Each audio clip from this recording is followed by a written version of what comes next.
नमस्कार, मैं हूं अंकुर और आप देख रहे हैं सत्यहिंदी.com। एक नजर डालते हैं अब तक की सुर्खियों पर।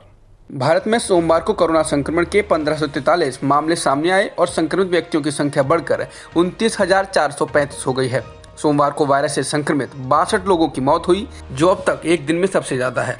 देश भर में अब तक 934 लोगों की मौत इस वायरस के कारण हो चुकी है। भारत में महाराष्ट्र में सबसे ज्यादा 8,590 लोग संक्रमित हैं और 369 लोगों की मौत हुई है, जबकि गुजरात 3,548 संक्रमण के साथ दूसरे पायदान पर है और 162 लोगों की जान जा चुकी है। इसके अलावा दिल्ली 3,108 मरीजों के साथ तीसरे पायदान पर है। भारत के 20 राज्यों के 85 जिलों में बीते 2 सप्ताह के दौरान संक्रमण का कोई मामला सामने नहीं आया है। सरकार ने यह भी बताया है कि उत्तर पूर्व के 8 राज्यों में 5 में कोविड-19 संक्रमण का कोई मामला नहीं मिला है।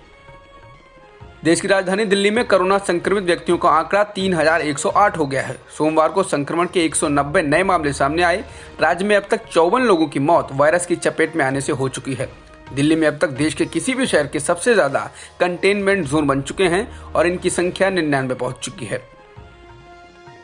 दिल्ली की केजरीवाल सरकार ने लॉकडाउन में ढील देते हुए मंगलवार से इलेक्ट्रीशियन, प्लम्बर, वाटर प्यूरिफायर के मैकेनिक को भी काम शुरू करने की छूट दी है। इसके पहले सरकार ने लॉकडाउन को सख्ती से लागू करने की बात कही थी। उत्तर प्रदेश के लखीमपुर खीरी में चांद अली नाम के फल विक्रेता को लोगों ने जमकर पीटा। लोगों का आरोप था कि वो फलों पर मुंह में पानी भरकर थूक रहा था। हालांकि पुलिस ने जांच के बाद पाया कि फल विक्रेता पर लगाए गए सभी आरोप गलत हैं और पुलिस ने फल विक्रेता द्वारा लगाए गए उन आरोपों को भी खारिज किया जिसमें उसने कहा था कि लोगों के साथ पुलिस ने भी पीटा। महाराष्ट्र के पालघर में 2 साधुओं समेत 3 लोगों की पीट कर हत्या हो जाने के बाद अब उत्तर प्रदेश के बुलंदशहर में 2 साधुओं की लाश मिलने से सनसनी फैल गई है। दोनों साधुओं की लाश अनूप शहर कोतवाली इलाके में बने एक मंदिर परिसर में मिली है। बुलंदशहर के एसएसपी संतोष कुमार सिंह ने मीडिया से बातचीत करते हुए कहा कि आरोपी को गिरफ्तार कर लिया गया है। शुरुआती जाँच में पता चला है कि इस युवक ने साधुओं का सामान चुरा लिया था, जिसके बाद साधुओं ने उसे पकड़ लिया था और फिर उसने उन दोनों साधुओं की हत्या कर दी।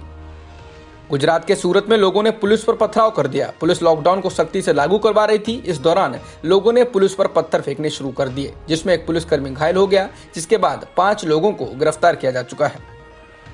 मुंबई पुलिस कमिश्नर ने कोरोना संकट को देखते हुए आदेश दिया है कि पुलिस प्रशासन में जो भी 55 साल से ज्यादा उम्र के कर्मचारी हैं, वो 3 मई तक घर पर ही रह सकते हैं।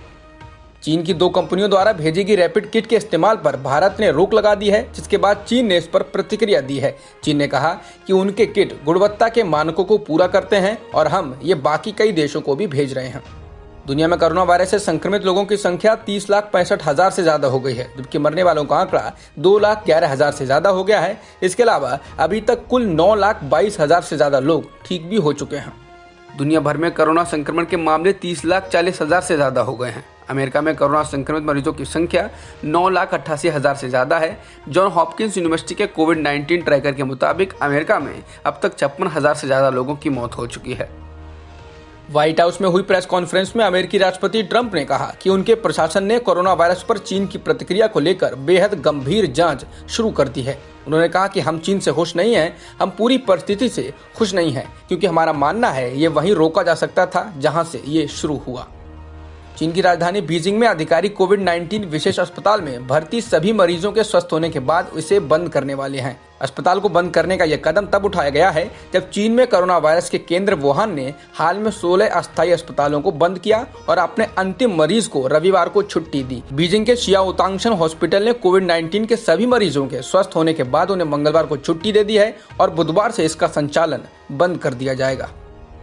न्यूजीलैंड ने लॉकडाउन की सख्ती में थोड़ी छूट दे दी है और हाई अलर्ट के अपने उच्चतम स्तर से एक चरण नीचे आ गया है। अब न्यूजीलैंड में तीसरे लेवल का लॉकडाउन है। इसके अंदर लोगों को अभी भी अपने घर के दायरे में ही रहना है, लेकिन अब वो अपने करीबी रिश्तेदारों से मिल सकते हैं और आइसोलेशन में रहने वाले लोगों को मदद पहुंचा सकते हैं। अब तक की खबरों में इतना ही। बाकी खबरों के लिए बने रहिए सत्यहिंदी.com के साथ।